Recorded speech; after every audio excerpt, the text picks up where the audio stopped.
आज का हमारा टॉपिक होगा इंट्रोडक्शन ऑफ मशरूम।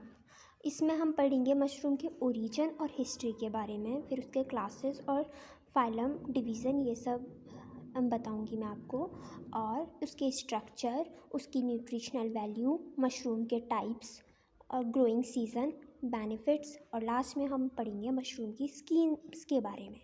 ओके, तो हम स्टार्ट करते हैं मशरूम के ओरिजिन के बारे और हिस्ट्री के बारे में। सो जो मशरूम है आपका, ये सबसे पहले ग्रो किया गया था फ्रांस में। एक्चुअली ये ग्रो नहीं हुआ था, ये एक्सीडेंटली ग्रो हुआ था एक मेलन ग्रोवर के वहाँ पे। एक मेलन ग्रोवर था, उसने देखा कि उसके जो कंपोस्ट है वहाँ पे फ्रूटिंग बॉडीज़ ग्रो कर रही हैं वाइट कलर के, वो था अगैरिकस मशरूम। तो वहाँ से तब से मशरूम का कल्टीवेशन स्टार्ट हुआ। उसके बाद जब ये धीरे धीरे ग्रो होने लगा तो जो चाइनीज़ लोग थे वो मशरूम को मेडिसिनल पर्पस के लिए ग्रो करने लग गए। नीदरलैंड्स में भी जब मशरूम आया तो मशरूम का क्रेज़ बढ़ा, तो वहाँ के लोग क्या करते थे, फॉरेस्ट में जाके वहाँ स्पोर्स कलेक्ट करते थे मशरूम्स के, और उनको अपने पास रखते थे और फिर धीरे धीरे उनको ग्रो कर लिया करते थे ट्रेज़ में। They use to grow the mushrooms on trays. फिर उसके बाद मशरूम की क्लासेस के बारे में जानेंगे। जो मशरूम है वो अपना उसका अलग ही किंगडम है, वो है किंगडम फंजाई, और उसका फाइलम है बेसिडियोमाइकोटा। बेसिडियोमाइकोटा क्या होते हैं, ये होते हैं क्लब फंजाई, और इसके अंडर आता है अगैरिकस एंड पक्सीनिया ग्रामिनिस। ये पक्सीनिया की अलग अलग जो फंगस हैं वो सब इसमें आते हैं। फिर मशरूम के स्ट्रक्चर के बारे में पढ़ें तो उसमें आते हैं बेसिकली 3 चीज़ें हैं: head, stock and mycelium. Mycelium है आपका रूट हेयर लाइक स्ट्रक्चर जो वेजिटेटिव पार्ट होता है मशरूम का, और बाकी जो स्टाक और हेड है ये फ्रूटिंग पार्ट है। और हेड में आपके गिल्स होते हैं और गिल्स में स्पोर्स होते हैं। तो ये था मशरूम का स्ट्रक्चर। अब हम न्यूट्रिशनल वैल्यू ऑफ मशरूम के बारे में जानेंगे। जो मशरूम है वो अपने आप में ही बहुत अच्छा सोर्स है एंड फुल न्यूट्रिशन का। अब बात करते हैं न्यूट्रिशनल वैल्यू ऑफ मशरूम की, और ये पर 100 ग्राम के लिए है।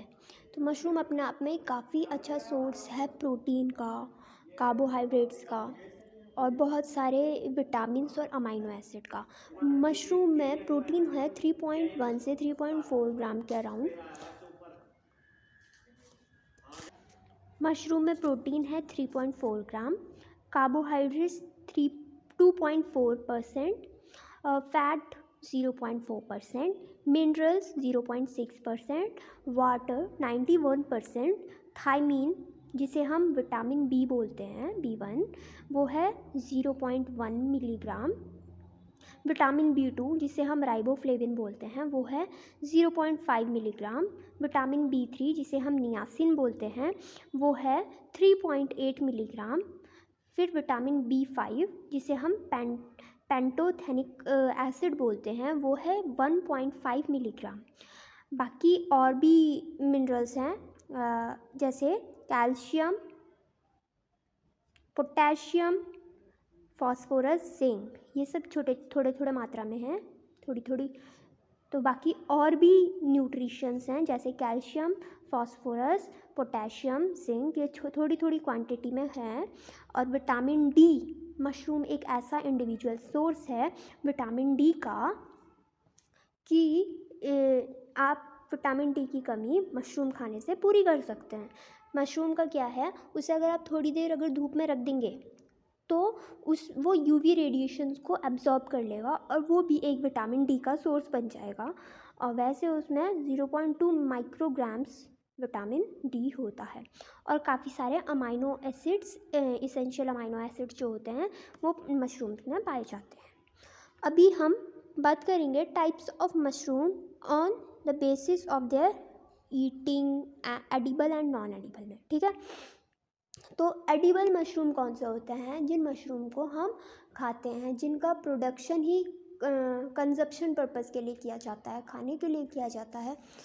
जैसे कि आपका ऑयस्टर मशरूम हो गया, बटन मशरूम हो गया, shiitake mushroom, milky mushroom, paddy straw mushroom, ये सब एडिबल मशरूम है। फिर मेडिसिनल मशरूम में क्या होता है, जो मशरूम ड्रग बनाने में या मेडिसिन बनाने में काम आते हैं, उनको मेडिसिनल मशरूम कहा जाता है, जो हमारे हेल्थ को सुधार करते हैं। ठीक है, जैसे हो गया आपका गैनोडर्मा ल्यूसीडम, जिसे आप रेशी मशरूम भी कहते हैं।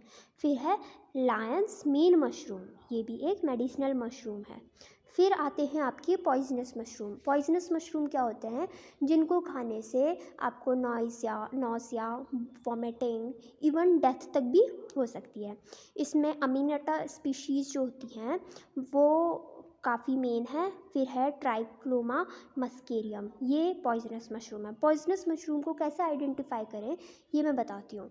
जो मशरूम में रिंग, जो मशरूम के स्टार्क में एक रिंग होता है, अगर वो रिंग नहीं मिलेगा तो समझो मशरूम पॉइजनस है। अगर मशरूम का बहुत ब्राइट कलर है तो भी मशरूम पॉइजनस है। अगर मशरूम को कट करने से उससे लेटेक्स आएगा, कुछ मिल्क लाइक प्रोडक्ट निकलेगा, तो भी मशरूम पॉइजनस है। और लास्ट थिंग इज़, मशरूम को अगर हम स्मेल करेंगे तो एक स्टिंकी स्मेल आएगी उन मशरूम में से, नॉट सो प्लेजेंट स्मेल, तो समझ लेना कि वो मशरूम पॉइजनस है। बाकी मशरूम के ग्रोइंग सीजन्स के बारे में पढ़े हैं, तो एक खारिफ सीज़न जो है और दूसरा है राबी सीज़न। खारिफ सीज़न में वो मशरूम्स ग्रो किए जाते हैं मोस्टली जिनको टेम्परेचर थोड़ा हाई चाहिए, around 25 to 38 degree Celsius. For example paddy straw mushroom and milky mushroom.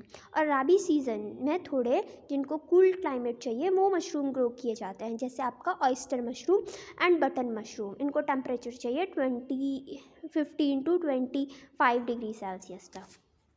अब पढ़ते हैं हम मशरूम के बेनिफिट के बारे में। मशरूम का बेनिफिट ये है, वैसे तो मशरूम बहुत ही बेनिफिशियल है हमारी हेल्थ के लिए। Now benefits of mushroom. Mushroom is very beneficial for our health. अब पढ़ते हैं हम बेनिफिट्स ऑफ मशरूम के बारे में। मशरूम बहुत ही ज़्यादा बेनिफिशियल है हमारी हेल्थ के लिए, इवन इकोलॉजी के लिए, इन्वायरमेंट के लिए।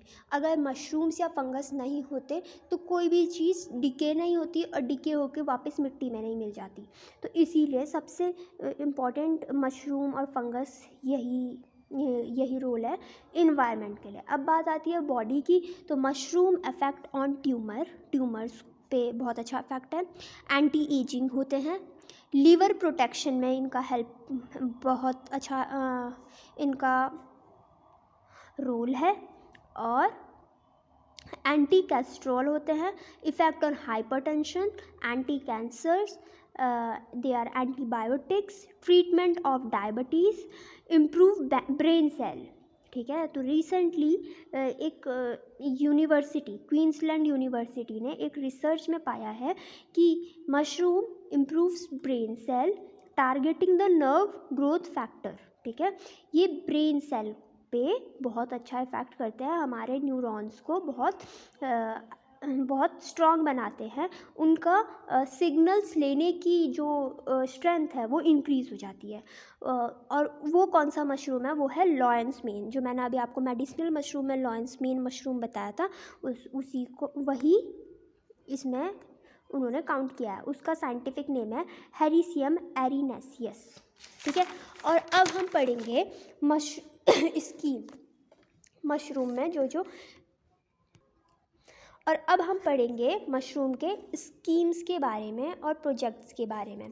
तो 1961 में इंडिया में धीरे धीरे काम हो ही रहा था, लेकिन एक इस तरह की स्कीम चलाई गई ICAR के द्वारा, एक स्टेट को कोलैबोरेट करके, कि लोग इंटरेस्ट लें मशरूम की फार्मिंग में। तो एक स्कीम चलाई गई, development of mushroom cultivation in Himachal Pradesh, इस स्कीम का नाम रखा गया, और ये स्टार्ट हुआ सोलन में। फिर 1982 के अराउंड NRC खोला गया, first NRC on mushroom training. ये 5th 5 ईयर प्लान के अराउंड 5th 5 ईयर प्लान में NRCMT खोला गया। उसमें इसका जो मेन मोटिव था कि NRCMT का जो मेन एम था वो था कि ज़्यादा से ज़्यादा मशरूम का प्रोडक्शन हो, उसकी प्रिजर्वेशन, उसकी मार्केटिंग, और जो लोग हैं जैसे scientist, teachers, extension workers and interested growers, इनको ट्रेनिंग प्रोवाइड करवाना। तो NCMRT का मेन मोटो ये था। फिर लास्ट में 1983 में AICRPM खोला गया, all India coordinate research project on mushroom. ये भी 6th 5 ईयर प्लान के अंडर आया। इसका मेन मोटिव था सारे के सारे इंडिया को कोलैबोरेट करना, ठीक है। इसमें जितने भी इसके अंडर क्या किया गया कि अलग अलग जगहों पे सर्वेस करवाए गए और न्यू टाइप ऑफ मशरूम पे रिसर्च करवाई गई, और ये इसीलिए खोला गया ताकि हम न्यू टाइप ऑफ मशरूम्स पे रिसर्च कर सकें और to find out the adaptability of mushroom in different agroclimatic zone. अलग अलग एग्रोक्लाइमेटिक जोन में मशरूम किस तरह से अडेप्ट हो सकता है वो फाइंड आउट करने के लिए ये प्रोजेक्ट खोला गया। इसी के साथ आज का टॉपिक ख़त्म होता है। Thank you.